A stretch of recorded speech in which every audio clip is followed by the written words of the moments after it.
Hello and welcome back to the Authortube Virtual Writer Renaissance Faire / also Morgan's weekly lazy Sunday afternoon write-in. I'm your host, Morgan Hazelwood, and today I have with me Sako. Yay! Howdy, howlers. I'm Sako Toomey, also known as Cass Voigt. I write horror, and I'm a witch, and I'm a graphic designer, and sometimes I combine those three things. So if you are looking to market yourself as an author, or you're looking to be a witchy or witch, please drop by my channel. I would love to see you. So, yeah, today is Sunday, and what are you working on today? People tell me in the comments. Sako, what are you working on today? I have no idea. Probably art, maybe magic stuff. Check out the gargoyle that came early. It just came just now. Oh, that is cute. I was going to say adorable, but not quite. Not quite. He is going to protect my blanket fort. He's going to...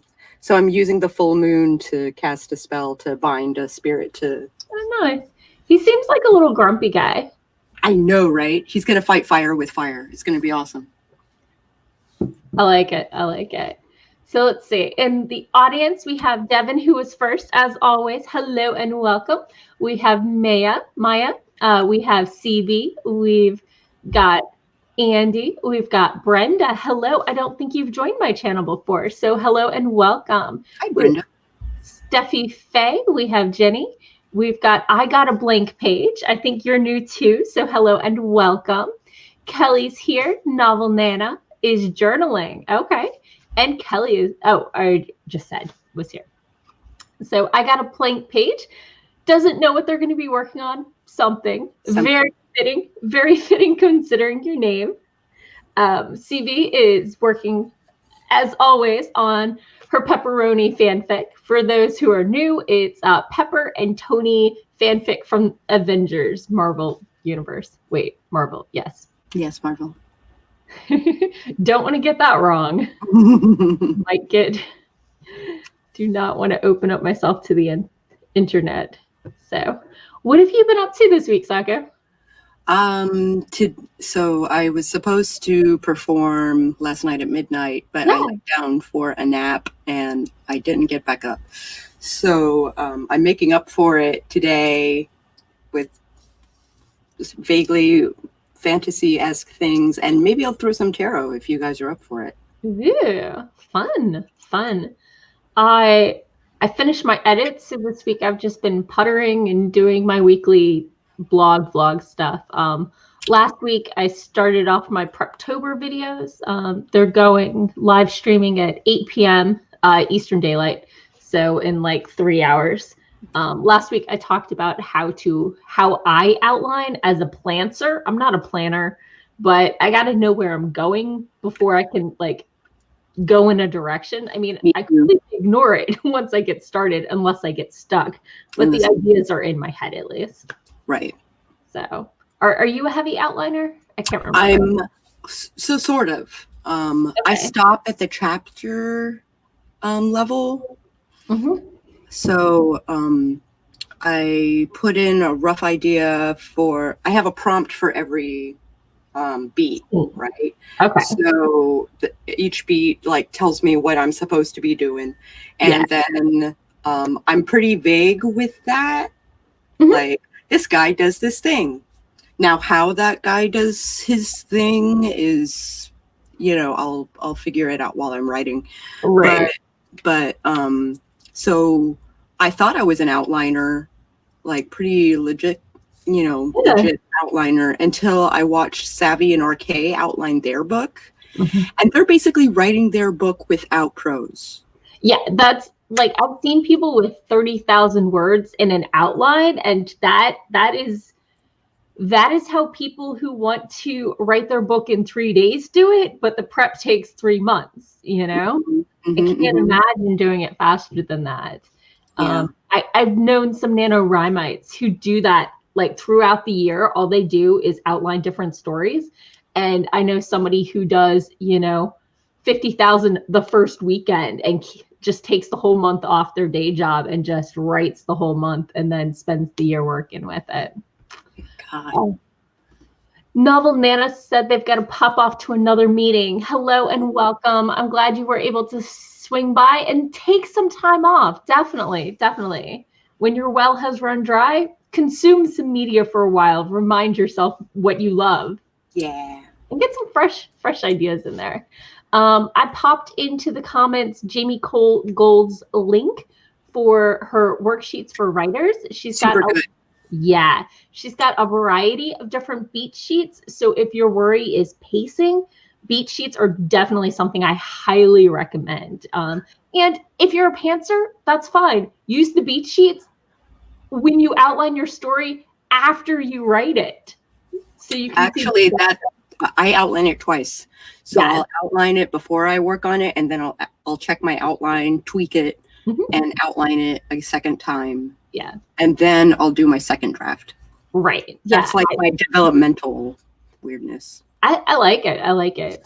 When I finish I do my rough draft, which is like draft 0, and then I read through it and make sure it's coherent, and then I send it off to my sister. And that's like super lucky on your behalf, because your sister is like librarian lady, and like if she's gonna read a book, if anyone's gonna read a book, it's gonna be her, right? And she'll tell you if it's jacked up or not. So for those who don't know, my sister is my identical twin, so we have the exact same context. Our Venns overlap a lot, so our tastes do. So she understands what I mean to say, even if it's not. So she can't tell me if I'm actually spelling everything out, where someone outside of my head will get it. But she can tell me if I'm telling the story I meant to tell, which I think is super special and awesome. And I'm sorry you don't have one. I have. Well, I think there are. I don't know. I don't try.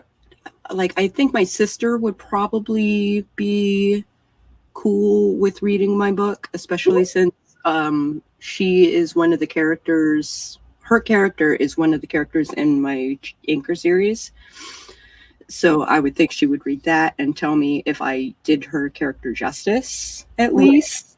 You know, like the arc okay? Like, but I don't know if I could send her a whole book. I don't know. Yeah. I just don't know if I could trust her to read a whole book. her what's the word I'm looking for?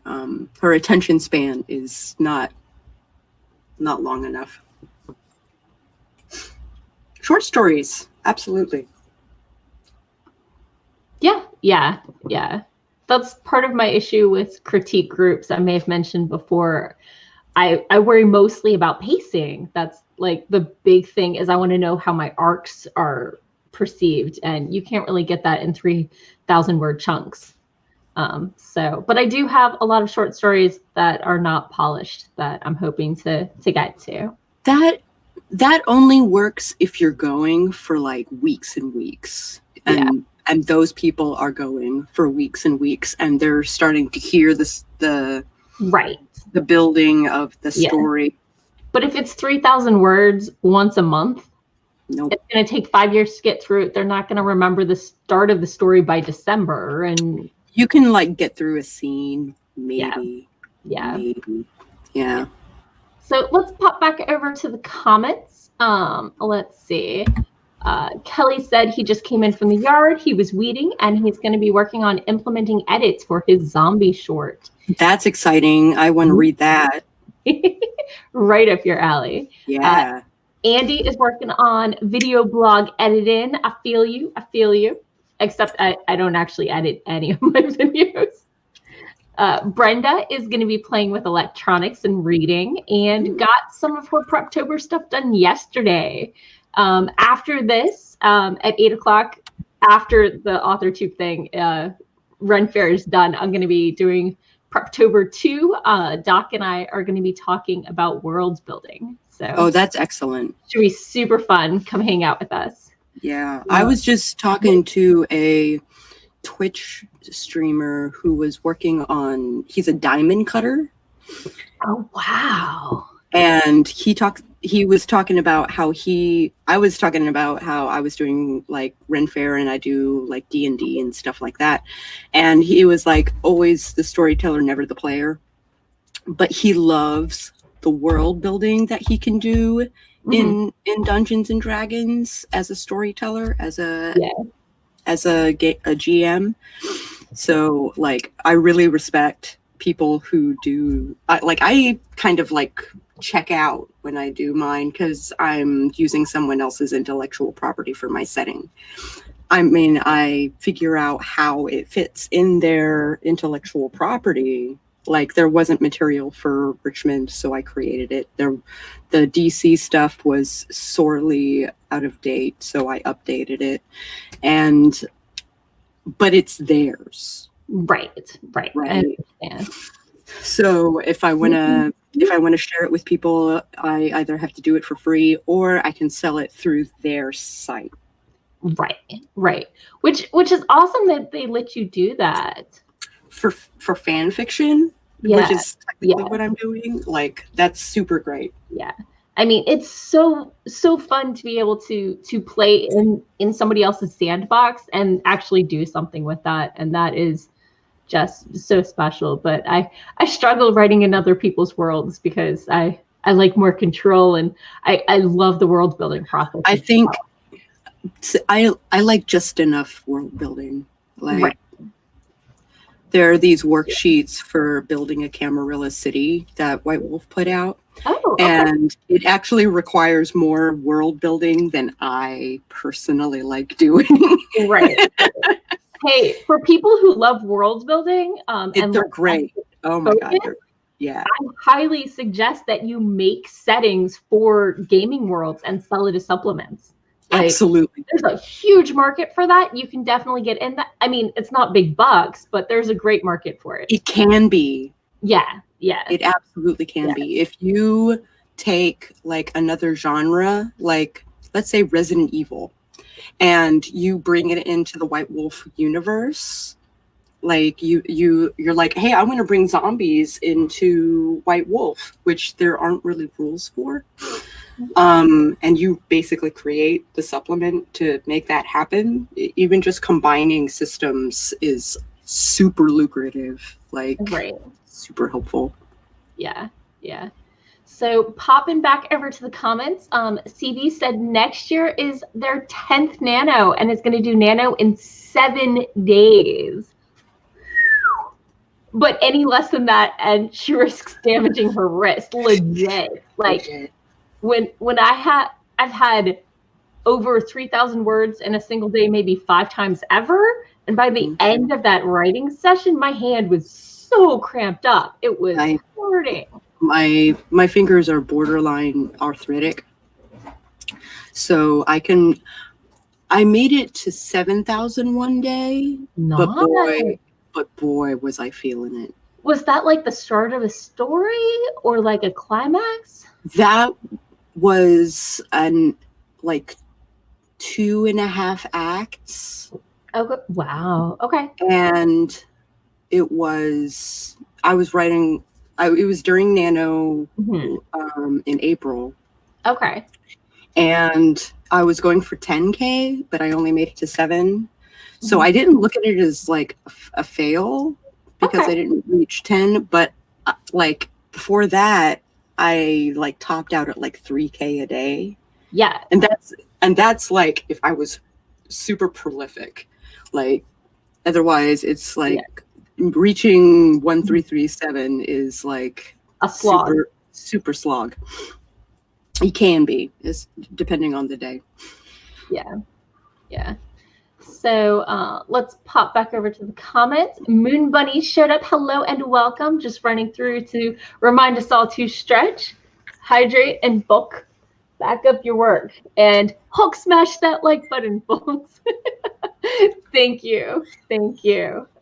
Haley's reminding us we should probably sprint at some point. And to check out the other Ren Faire events today. And because it's YouTube, even if you missed it, you didn't miss it. You can go back and watch it and like and subscribe now. Yeah. So I'm probably going to do some more slush reading. For those of you who don't know, slush reading is people who read the unsolicited short stories that come into a magazine. I read slush for the Oddville Press, which fall's edition just came out. So theoddvillepress.org or something like that. So I just go through and I thumbs up or thumbs down stories. And I usually try to give a note internally of what did or didn't appeal to me, and the 3 or 4 people who are reading, you know, say yes or no, and that way you can see other people's writing styles. Reading slush is really helpful actually for your own writing a lot of times, because you'll see things that you thought were unique are actually overdone tropes, or wow, I can tell he's a guy pushing retirement because this is a story about a guy's midlife crisis again. But you can also get a real feel for what's a unique twist on something, or something that sounds lame, but in reality was still well written. It works, because that's the rule about writing. If you do it well enough, you can ignore any quote unquote rule out there. So, okay, let's do a sprint. That sounds great. Does 20 minutes sound good to you? Yes, it does. Excellent. I'm a 20-minute girl. I know some people like when I'm writing, I'm 15 minutes, but when I'm editing or something else, I like the 20 minutes, because my brain starts to wander at 15 minutes if I'm writing, but when I'm reading, that's 20 minutes is like my sweet spot. Like if I hit 25, that's when my brain starts to wander. I start checking my Facebook. So, okay, here we go. We've got our timer. I've set it, and let's go in 3, 2, 1.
And we're back. How was your sprint? Oh. Good. I would show you, but it's just going to reflect light and be glowy and yeah. No worries. I got one short story read and 2/3 of another, so making some progress. Oh. The first one was okay, and then the ending. More pages. Yeah, and then the ending had a good twist. CB asked for recommendations of modest wedding dresses to describe. Not looking for a wedding dress, as far as I know. Eva said hi, and I suggested the Mormon sites. Mormons or Amish or Mennonite, like they have very modest dresses. Yep. So. Exactly. Yeah. Right. Yeah. CV said not low cut, no plunging neckline, no figure hugging, covered by shoulders and at least mid arm. Although you see most wedding dresses shown with just like the sweetheart neckline and no sleeves or anything, most wedding dresses you can have any sleeve of any length attached. So if you go into the dress and then like very often they'll show you the sleeve options. What you are describing is Victorian. Yeah. Which totally meets all those requirements that you just listed. It's the Victorian stuff where it's basically covered like all the way up to the neck. Everything, you have like a cape, and then a lot of times there would be a full sleeve with that triangle action. Beautiful dresses. Awesome. And CB said yes, the dress is not for her. So let's see. Nikki, hello and welcome. Swung by to work on a school project and then is going to start outlining their nano project. Paget swung by to say hi, yay, and to do a little bit of sprinting. CB got 323 words and says that Catholics are supposed to be modest. It depends on the church and the rules and the people and the priest that's doing the thing, and it's very dependent on a lot of things. Yeah. Let's see. Andy loves Shotcut, which is the editing software he uses, but it can't prevent the cat from deciding she wants to comment on his focus. Legit. So, and Spence swung by. Hello and welcome. Hi, Spence. Good today? She was baking bread earlier. See, always baking. Makes me hungry. She had a little helper today. Ooh. Yeah, it was super cute. Rory, who's like 9 years old, and she has a mother who is has been teaching her how to throw cards for the past year. Oh, so she got a tarot deck from her mom for her 9th birthday and has been learning ever since. That's super cute. That is an awesome kid. Oh, goodness. So yeah, I got a little done, but it was nice and relaxing. It wasn't, intense. That'll be next month. Yeah, today was my day off. Like, I woke up at like 9 and was like, I just went on my Discord server and was like, are we up for coffee? Are we up for that today? Or are we just going to hang out in the chatty chats, in the voice chat? And they were like, we're here for you either way. And I was like, okay, let's do the voice chat thing, because there's nothing expected of me then. Right. I woke up this morning, sat up, and my head said, no, you're not sitting up. You have a headache when you change elevation, so you're going to lay back down. And so as long as I don't move my head too much, I try to roll over. I took some ibuprofen, Advil, something. Tension headache, maybe? Maybe. I don't know. Or drink some apple juice or something before you go to bed. Yeah. I usually, if I have a headache, I pop my back or I take a hot shower and clear out my sinuses, and it goes away. And it's being cranky today. So, and I don't. Yeah, it might be a tension headache. Yeah. So I did have my heating pad on my back for a bit, so I might do that some more, kick my feet up. That's a good idea. We'll see. Spence said, indeed, there was bread and ice cream bread. Wait, I've never heard of ice cream bread before. And that her niece came by to help her bake. And they put a lot of bread dough in the freezer for next month. Doesn't that kill the yeast? I don't understand how bread works. I thought the yeast, I guess the yeast goes into hibernation, and then when you add warm water, it wakes up again. I'm not a baker. Men are for baking, cooking really, in general. Men are for cooking, yeah. So stick my man on a grill, and he is king. When was the last time he grilled for you? About a month ago. Okay. It's almost soup weather. It is in fact soup weather. I know. I'm so excited. It's been 45 degrees when I wake up in the morning. It is soup weather. Legit. I just don't get up that early. But by 10 o'clock, it's usually, at least 10 o'clock is like usually by the time 10 o'clock rolls around, I've had my coffee. I've kind of dicked around a little bit. I've smoked my cigarette, but not lately. Yeah. So Paget asked if my headache is the one that starts in the neck and travels up the back of the head. For me right now, it's just pressure right here. So it's not on the temples, I guess, where sinus headache would be, but my neck and shoulders are always SOL. So it sounds like if it's elevation, it might have to do with like the blood sugar and stuff like that too. It might be a hunger headache. I woke up and ate. So, took my meds, waited an hour, and then ate. But I had some Chinese. So I took some more ibuprofen, and it backed off for a while. So the meds may have just worn off. And I have a question. I had a cortisone shot in my foot a couple days ago, and I know it takes 2 or 3 days for it to like work into your system or out of your system. Into your system, yeah. Could that trigger it? I have no clue. I don't think so. And only if no, I think your foot would react like sooner than your head. Yeah, because they stabbed my toe. Yeah, I don't think it's your cortisone shot. Okay.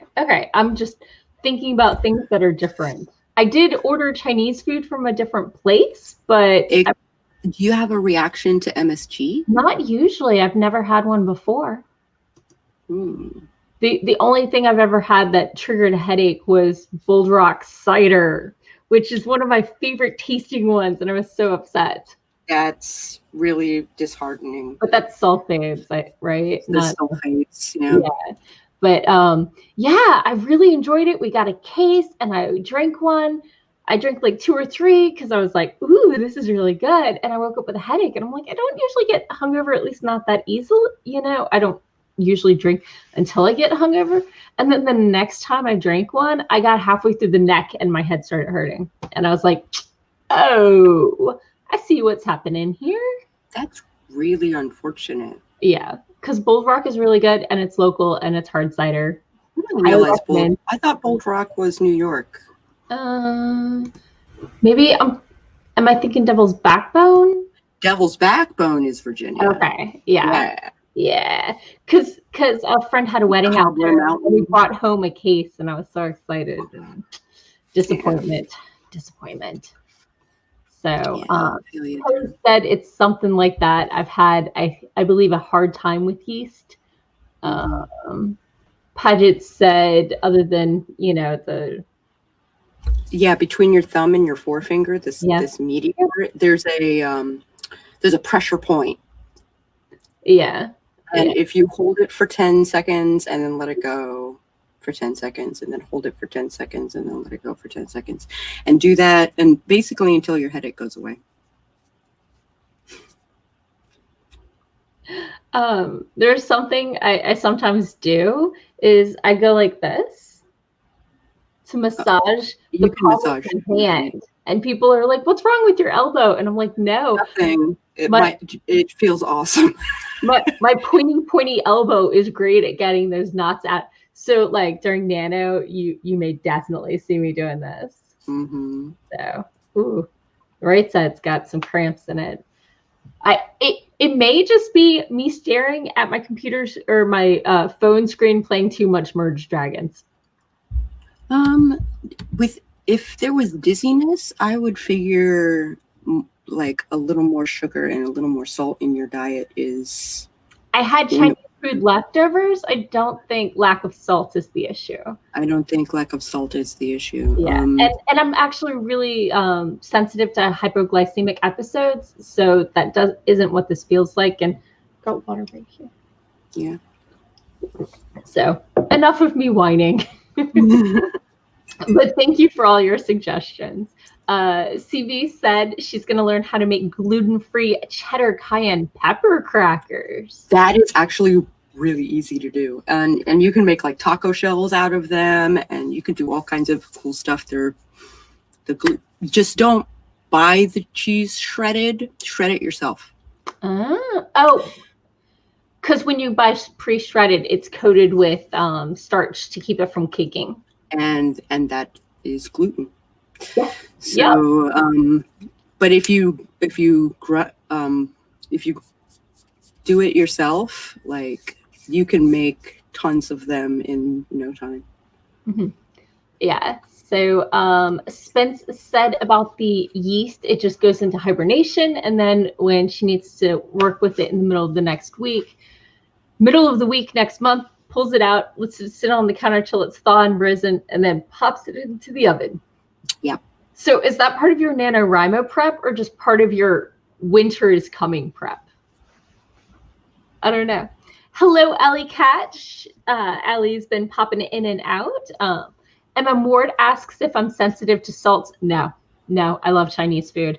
And I was going through my menus, and this is the one I had written order from here again on top. Oh. That is wise. So yeah. Let's see. CV says it doesn't sound like labyrinthitis. Let me see. Oh, it's like an inner ear infection. I've had vertigo before. I'm not having it right now. I like to joke that my colds are all in my head these days. I've gotten vertigo about between 3 days and a week and a half before I even start getting a trickle in my throat. Mm-hmm. Like my symptoms start inside my head and work their way out, and it's annoying. Andy said, which bold rock MSG can cause headaches. I've never had that problem before though, so for it to suddenly start seems a little suspect. Some people have an adverse effect, and like me, I like strawberries were my favorite food, and then I woke up one day and then I was allergic to them. So that could also be a thing. Yeah, I'll definitely keep an eye on it. So I did have leftovers, and my headache came back, but it was also 4 to 6 hours after I took the ibuprofen. So it might have just been that wear and gone. Yeah. So it's hard to tell. It's hard to tell. Yeah. The Granny Smith would not give me any problems. So they're the best. Right. I like the Granny Smith ones because the drier, the better, in my opinion. Yeah. I think I'm going to take my crown off, though. Okay. Just because it's exactly where the tension on my head is. So it's not very, it's leather. It's soft and it's not like it's a lot of pressure, but it's just enough. Right. Yeah, I feel you. So, and people asking about my headache. So pressure points in the earlobe, like Kelly says. Oh yeah, that can be a thing too. If it's the one under the ear, like right at the top of the jaw, or the earlobes themselves. Where there's a pressure point in where clip-on earrings often people have that pressure point pierced through to have pierced ears. Oh yeah. But you can massage your lobes and the upper parts too. And, I feel like Ferengi massaging my lobes. So Spence has motivated CB to potentially get a new food processor. That's funny. And Spence, I would just do it myself. I would yeah. Spence does a weekly kitchen day and bake, but is definitely gearing up for the winter months, being busy and sad. Yeah. Kelly said, if I feed fruit plants sugar water, I can make them sweeter. That makes sense. Yep. Not just fruit plants, but any plant. Mm-hmm. So like onion, for instance, your onion will be sweeter. Oh, nice. Okay. And it acts as food. Ooh, so right. You use it for flowers and stuff like that. Like if you run out of the stupid plant food they give you just use like white granulated sugar and it will act as sprays. The carbonation might do weird things, but like if the Sprite is flat, it's flat, yeah, that'll work just as well. Mm-hmm. Yeah. So Spence says, speaking of Granny Smiths, she's got 8 of them to peel and slice and turn into raw pie for next month too. Oof. I still have some apples from, was it last week I went apple picking? Nice. Maybe 2 weeks ago. So I really got to eat them soon. But I love sliced. So I got the apple slice / core thing, and I love eating it with like slices of cheese on top. I am addicted to apples and peanut butter. I hear that. I am a kindergartner in that way, and I like the damn Honey Crisps that are like the size of my head. Like that is more than a meal. I believe it. I believe it. A snack. But yeah, I found out, I was looking at my receipts. The last time I went grocery shopping was 10 weeks ago, but I didn't want the apples to go bad before I had the cheese. So I went to the grocery store and spent a ridiculous amount of money because I'm probably not going back until I'm Christmas shopping. Yeah. Because I've been going between 6 to 8 weeks, and this time it had been 10 weeks since I last went grocery shopping. And I know I could order the delivery stuff or whatever, but this way I get to pick it out myself and I can add stuff to my carts. And if you can't find anything, like you don't try and find a substitute. I find the substitute that, or the alternative I would select. Yeah. Not theirs. And it's just, and it's my outing once every other month. You know, there's only so much stir crazy you can take. And so, Andy says his sister-in-law in Chicago can only have the Granny Smith Bold Rocks. Any other one typically causes headaches. So they smuggle them in on occasion. Oh. So talking about slicing or shredding, using a box grater, I have a rasp and it's awful and so hard to use. I hear they're pretty dangerous. They can be. Yeah. If you're not paying attention, you can grate your fingies. Spence has one of the peeler corer things. I don't use mine to peel. I just core and dice. So Spence said that apples and peanut butter was the craving she only got when pregnant. Mm-hmm. And MM Ward likes to stuff apples with raisins and dates and oatmeal and brown sugar, wrap them in pastry dough, and bake them. Yeah. Where's my invite? Yeah, that's a thing. I want some now. That sounds amazing. So hungry. I wasn't hungry. I had my leftovers, but now I'm hungry. Oh my goodness, that sounds so good. So, well, it is almost the top of the hour. I think it's probably time for another sprint. Let me go ahead and reset this timer. And I need to refresh my drink. And we're going to start in 3, 2, 1, boom.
And we're back. So, how was your sprint? I finished the excellent. piece I was reading.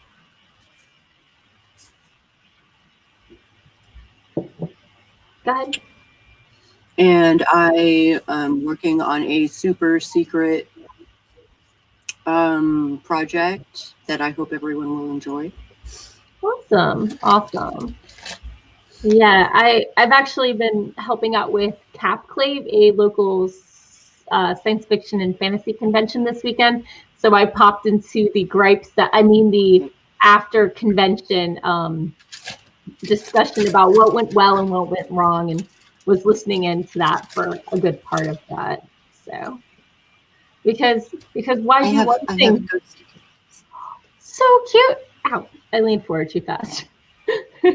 But so cute. I love those sugar cookies. I love those. Those are so tasty. I should have gotten some. So let's pop over to the comments. Emma Ward says she's been moving all week and hasn't written anything in days and can't write now because she's starting dinner and a cake for the house guest tonight. Whew, that's busy. And slow roasted pork with the last of the summer veggies and death by chocolate. Am I your guest? Because I don't think I am, and I'm a little sad. And apparently today, the high in Colorado, where she is, was only 41. CB did, in fact, order that new food processor, and it's coming in on Thursday. We have a sassy blonde writer. Hello and welcome. CB got 264 words. Nice. Andy managed to cut the end titles of the vlog entry. Good job. Nicely done. And Spence has started the pie crust. Tasty. Wait. You know what might help my headache? I have a great idea. Chocolate truffles. You think that? Chocolate can help with headaches. And exactly. And caffeine. It's an excuse to eat chocolate. I mean, it's an idea that might help my headache. Clearly. Steffi got 664 words. Nicely done. And Kelly changed the end of his short and is hoping it's not melodramatic or cheesy. I know those feels.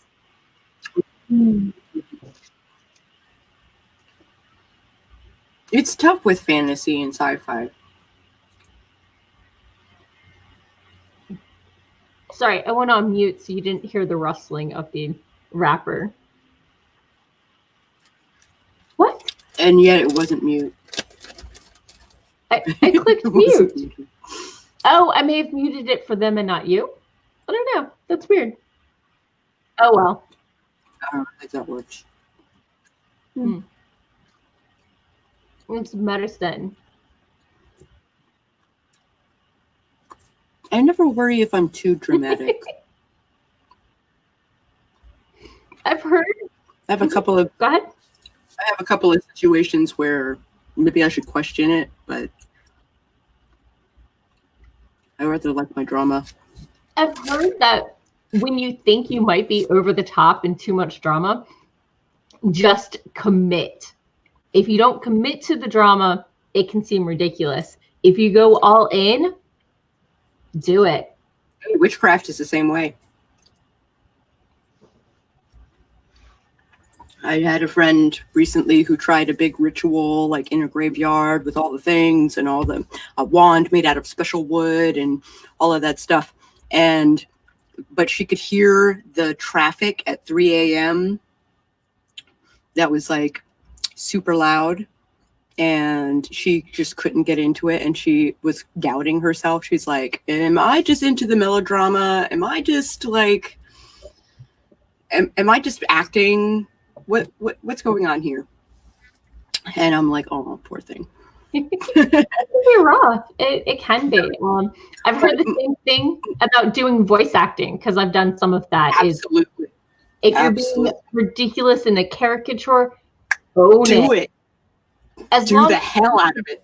As long as it's not a bad stereotype of a certain culture. I mean, don't be that guy. I heard a guy yesterday, or maybe in my dream. I haven't left my house, so how did I hear the guy? It must have been in your dream, where he had a perfect Vietnamese accent. It was over the top, absolutely, but it was perfect.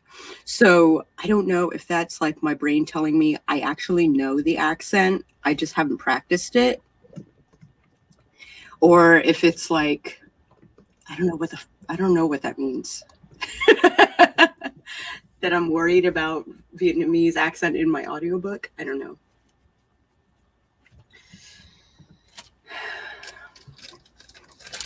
So Kelly liked our advice. We'll see if he takes it.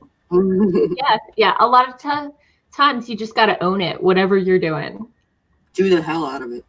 Yep. My zombie book is ridiculous. It is. It starts in the middle, ends in the middle. It is horror, cheesy horror the whole way through. It gets worse as the book goes on. But I come by it honestly. Like, I do the hell out of it. Because otherwise it's not going to be entertaining. If it's not entertaining to me, it's not going to be entertaining to anybody.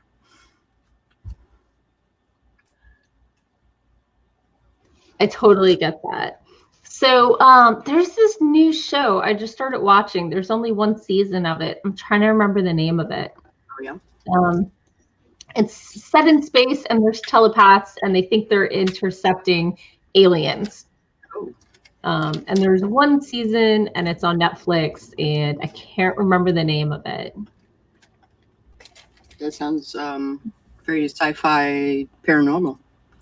Oh, yeah, it definitely is. It definitely is.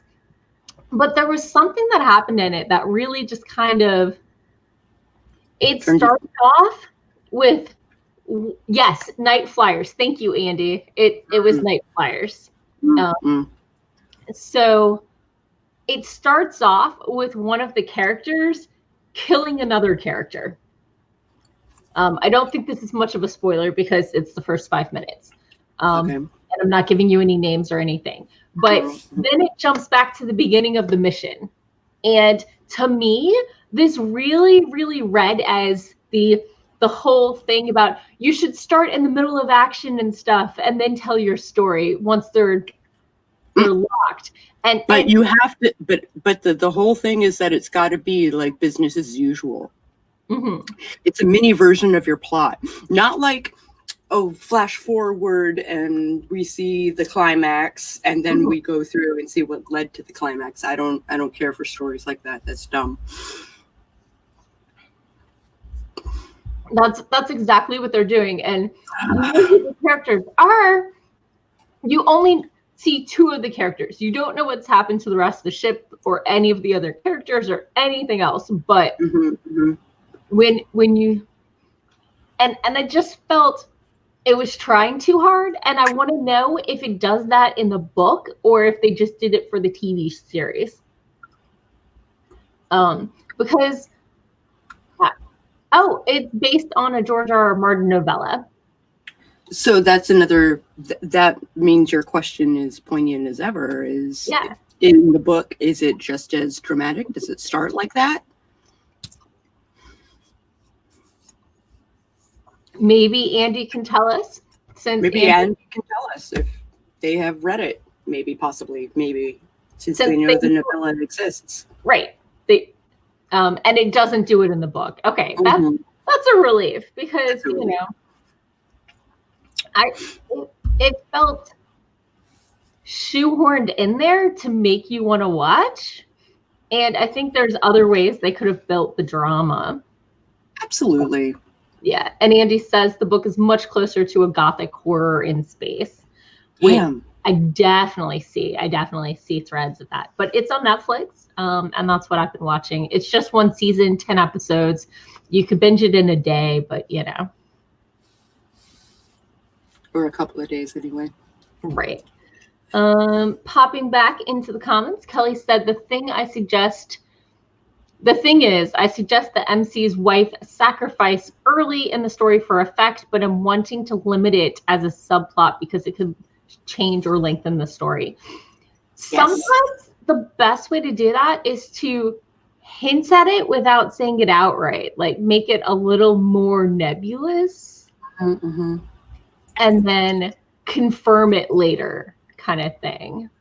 Well, like having a mini version of the subplot in the beginning. Yeah. Right. So there's a little bit of foreshadowing, just a little bit. And we're writers. We don't have to write in order. If you're doing that, you can write it after you've written the whole story, or tweak it at least to match. That's what I do. So I start at chapter 2. I usually start it at the inciting incident, write the whole book, then I go back and write chapter 1. That's pretty awesome. I've heard that most writers, especially debut novelists, have trouble finding the right spot to start their story. I rewrote mine like 6 times. Right. And so you end up with the person rewriting the first chapter for 10 years, or the person who, you know, gives you 5 chapters of backstory before they actually get to the driving force of the story. And from what I've heard from editors and publishers and things, and like 50% of debut novelists can just cut that first chapter because that's not, it's stuff not where the story starts. Right. It's stuff you needed to write for yourself to set up the story and the world, and so you knew the characters, but it's almost like a practice for you, and you can just filter in a key paragraph or 2 from that as needed into if the you really book. Want, you can release that stuff as like a sketchbook, right, like a notebook sort of situation, and earn a couple of bucks off of it if you really want. But don't try to shove all of your world building and all of your backstory into your story. You're going to info dump people. Yeah. One of the things I struggled with my first book is I had several people get very confused when my tech level was not default fantasy. And so I needed to set that up a little better in the first chapter, just so they could tell that it wasn't, oh, it's fantasy, therefore tech level is X. So while I do recommend minimizing, make sure that the setting is clear. Yes. It can just be, and I took my clothes out of the washer. You know, you don't have to go into huge long paragraphs explaining how the tech works by magic and stuff like that. I explained that by like chapter 4 or 5. Right. But because I had so many people saying the tech level threw me out, I tried to put that in there a little sooner. Does the character like stumble on this world of magic with the tech? It's just part of her life. Then that's world fantasy. Yeah.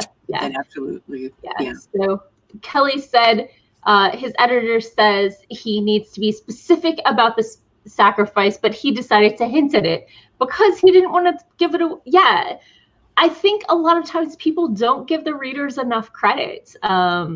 You don't need to spoon feed them. They're not stupid. No. I mean, if nobody outside of your head is getting it, you're going to want to give a little more hints. But if some people can read it and get it, it's not too esoteric. It just might not be the genre or the genre niche that reader is coming from. So I'm concerned. So everybody that's read it has enjoyed it. Okay. Despite some formatting issues that my EPUB is having for some godforsaken reason. I don't know why. It's shuffling my pages when I export. But anyway, there was a point I was running with that. What was I saying? We were talking about world building and foreshadowing and yes. There was in your writing, the formatting was weird and